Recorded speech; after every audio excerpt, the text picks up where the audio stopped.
aí? Vamos responder, vamos corrigir, né? Melhor dizendo, as nossas atividades de português.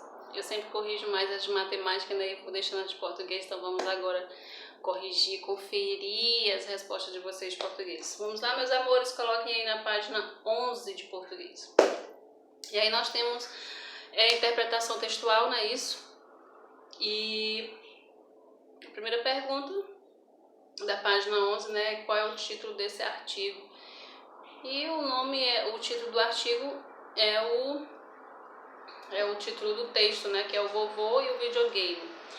E aí ele pergunta se ele despertou o seu interesse, né? Eu responderia que sim.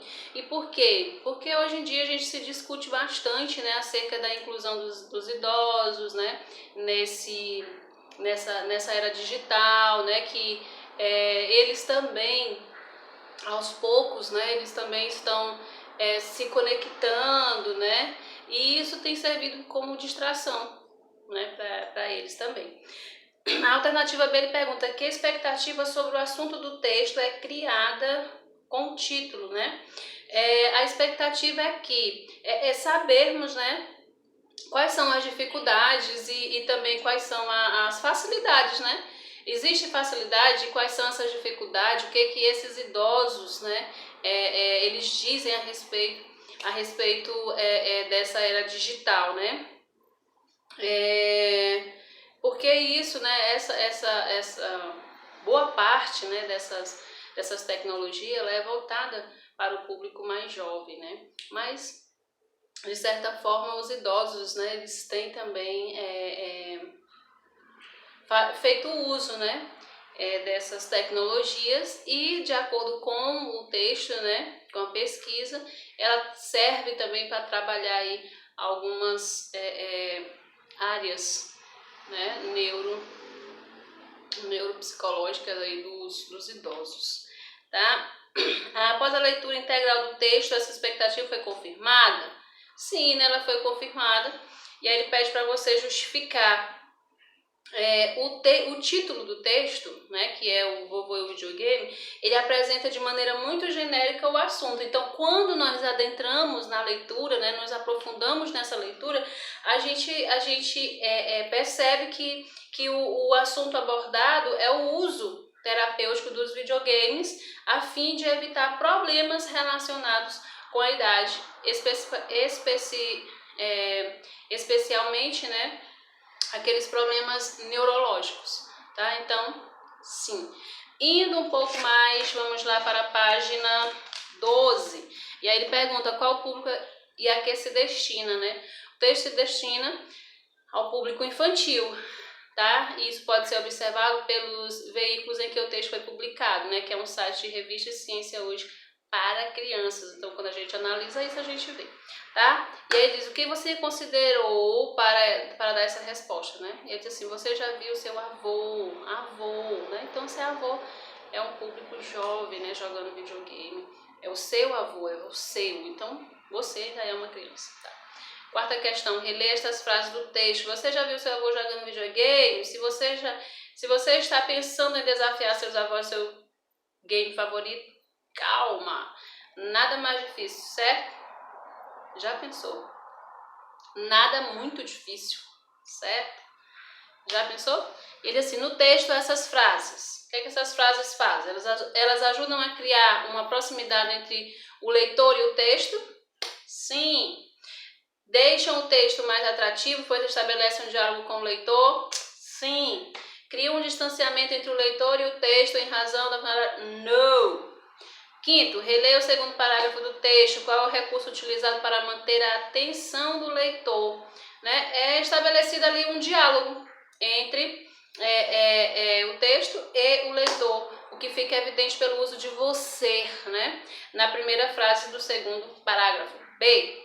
Nesse segundo parágrafo, o autor imagina uma expectativa do leitor e quebra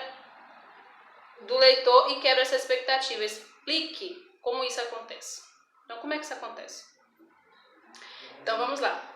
Para o autor, o adolescente ele pode criar a expectativa de que jogando qualquer videogame com o avô estará ajudando. Mas o autor alerta de que há um jogo eletrônico específico para estimular as atividades cerebrais dos idosos. Então, seria essas as respostas que vocês colocariam aí, né, ou devem colocar. Então, vamos lá para a 13ª página do livro de português. Aí nós temos a 6ª, que pede para você relacionar os assuntos. Então, ficaria assim, gente, H, A, B, C, F, G, E, D, ok? 7ª. O assunto apresentado nessa reportagem é atual e de interesse da sociedade? Sim, justifique sua resposta. Os idosos, eles são uma parcela da população que precisa de cuidados, tá? Isso é uma verdade. Então, são necessárias pesquisas que mostram maneiras, né, diferentes formas de preservar a saúde mental desses idosos, certo? 8ª questão, em sua opinião, as reportagens podem mudar atitudes, ou seja, influenciar o comportamento das pessoas? Claro que sim, né? Sim. Então, justifique sua resposta, né? Tipo assim, uma reportagem, quando ela aborda um assunto, né? Um assunto atual, um assunto de interesse da coletividade, né? Da maioria daquelas pessoas, né? É claro que esse texto ele vai chamar a atenção da pessoa, e a partir daquele texto a pessoa ela muda de atitude, ela muda de opinião, ela reflete mais, né, sobre o que está sendo trabalhado ali, o que está sendo abordado ali, né, e ele faz aquele balanço. Então pode sim, pode com certeza influenciar o comportamento das pessoas, tá? Então vamos ter cuidado com o que a gente lê, não é isso? Na 14ª página, né, ele vai ir lá falar sobre os modos verbais indicativo, imperativo e subjuntivo. E quando ele pede para você relacionar cada uma das frases, fica segunda, terceira e primeira. Na segunda, identifica a forma verbal. Eu jogo videogame com meu neto. Então, forma verbal é jogo no modo indicativo. B, jogue mais vezes com seus avós. Jogue, né, é o modo verbal e está no imperativo. C, se ele jogasse mais, venceria a batalha. A forma verbal é jogasse, modo subjuntivo. E nós temos o venceria, que é a forma verbal, no modo indicativo. Então, lá na página 15, nós temos, compare as frases. Talvez as meninas decidam pelo passeio, e aí decidam está sublinhado. As meninas decidirão pelo passeio, e aí temos sublinhado decidirão. E na terceira nós temos decida o melhor passeio, tá? Então, já o decida é o que vocês devem sublinhar, tá? Agora complete o quadro. Forma verbal, decidam, decidirão e decida. Decidam, subjuntivo, decidirão, indicativo e decida, imperativo. 4ª questão, talvez eu leve meu avô ao cinema. Então, vamos transformar essa frase em certeza. Então, levarei o meu avô ao cinema.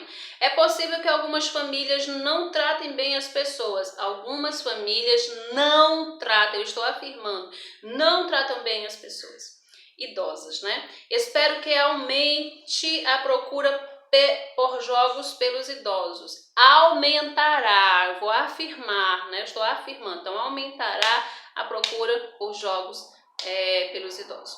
Tomara que os mais jovens respeitem crianças e idosos. Os mais jovens respeitarão crianças e idosos. Ok, meus amores lindos? E aí, na página 16, falando de estrangeirismo, né? Ele diz que destaque essa palavra apresenta no dicionário. A palavra videogame, né? Em geral, essa palavra aparece em itálico e com uma seta ao lado. Por que há esse destaque no dicionário? Para informar ao leitor que se trata de uma palavra ou uma expressão de origem estrangeira, tá? E aí na segunda questão nós temos e-mail, link hambúrguer. E aí ele pede para que você sublinhe a palavra que tem uma correspondência aportuguesada, né? Que no caso seria o hambúrguer. Terceira questão, como fica a palavra scanner aportuguesada, né? Se necessário, consulte um dicionário, tá? E aí ficaríamos com scanner, E-S-C, acento circunflexo, N-E-R, tá? E o verbo escanear, tá? Indo mais para frente, nós temos lá na página 18, tá, meus amores? E aí eu vou, ele pede para você assinalar a alternativa em que o uso dos parênteses indica o acréscimo de uma reflexão, e a frase é: ele tomou a atitude correta, não deveria fazer sempre isso. Assinar a alternativa em que o uso dos parênteses indica uma opinião, aquele idoso, muito educado, gosta muito de jogar. Assinar a alternativa que justifica o emprego dos parênteses em Maria Luísa, abre parênteses, 1960, menos, fecha parênteses, foi fundadora da comunidade que abrigava idosos. Então, a justificativa é introduzir uma informação secundária à data do nascimento da Maria Luísa. Em querido, abre parênteses, né? Querido ou querida, amigo ou amiga. O uso dos parênteses tem a finalidade de indicar possibilidades alternativas de leituras. Ou os amigos ou as amigas poderão ler as alternativas de leitura, ok? E aí nos gráficos ele pergunta qual é a população representada no gráfico. É a população brasileira, né? Qual é o período? O período vai de 2018 a 2060, o que indica o número 208 milhões no título da reportagem. É o número de habitantes no Brasil em 2018.